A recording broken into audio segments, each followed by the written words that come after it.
E segundo um levantamento feito aqui pelo Banco Mundial, o Brasil figura entre as nações com as cargas tributárias mais elevadas globalmente. Fonte, Banco Mundial.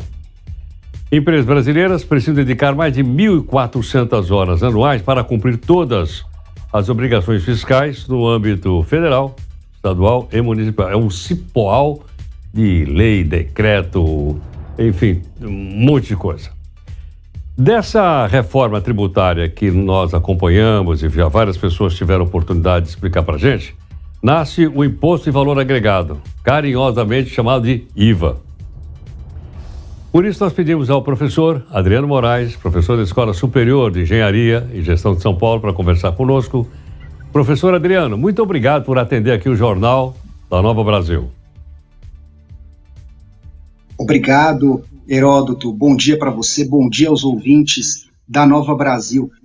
Realmente um Brasil que tem uma carga tributária no último levantamento de 33,7% do PIB, a carga tributária que é a soma de todos os recursos arrecadados pela administração pública em relação ao que se produz na economia brasileira, é um montante alto, esses 33,7% do PIB. Por exemplo, países com um nível de desenvolvimento comparável ao do Brasil, países latino-americanos, como, por exemplo, México tem uma carga tributária de 17% do PIB, a Colômbia de menos de 20% do PIB e o Chile de 24% do PIB. Essa carga tributária que, embora seja inferior à de países europeus, os países europeus que entregam serviços públicos e um desenvolvimento econômico de melhor qualidade do que o Brasil acaba entregando aos seus cidadãos, e o que chama muito a atenção nessa carga tributária, como você falou, é realmente a complexidade tributária. Então, além de empresas terem que despender recursos para pagar os impostos, tem também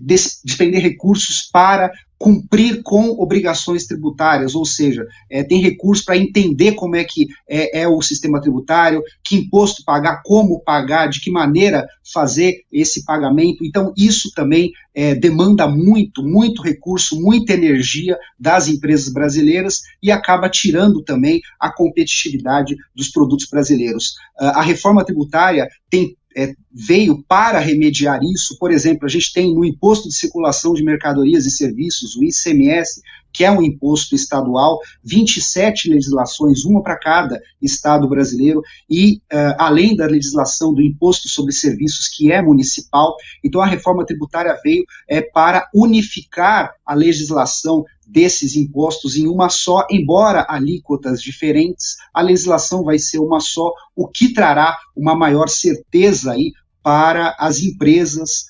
brasileiras. Chama um pouco a atenção em relação à reforma tributária. Houve muita discussão no Congresso acerca da definição da alíquota e se estima que a alíquota que vai ser a média do país seja de 28%. Muitas negociações foram feitas porque existe aquela situação de cobertor curto. Então, quando você desonera alguns setores, desonera alguns produtos, outros produtos têm que pagar o restante do imposto. Então, foi bem isso que aconteceu. Então, um debate que no começo tinha alíquotas que poderiam variar entre 25 a 28, devido às exonerações, acabaram prevalecendo aí alguns setores beneficiados, e com isso a alíquota teve que aumentar. A alíquota atual estima-se que deva chegar a 28%, representa, por um lado, algo que não é muito diferente do que já se vem cobrando. A alíquota antes, há estudos que estimavam em 34%, a alíquota que se pagava antes da reforma tributária, uma leve redução, porém um ganho muito forte para se ter aí uma redução de complexidade, uma redução aí do que se chama, o que você chamou de cipoal, e alguns até chamam de manicômio tributário brasileiro. Heródoto. Professor Adriano, professor, você falou agora do imposto curto. Todos os dias nós lançamos mão aqui do impostômetro. Por exemplo, agora o Robson colocou para dizer para a gente o seguinte: nesse momento, desde o dia 1º de janeiro, nós já pagamos 522 bilhões 187 milhões de reais. Agora, o que acontece? Se nós pagamos tanto imposto, como é que o cobertor é curto? Certo.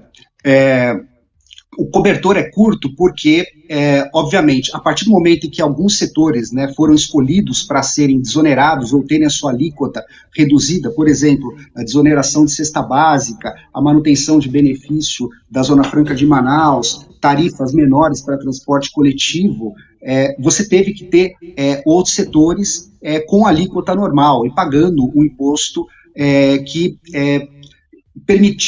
permitiria ao governo manter uma certa arrecadação. Então, esse cálculo que é feito, então para você ter um equilíbrio de arrecadação do governo, para que não seja muito distoante do que já se tem hoje, então se estima uma alíquota de 28%.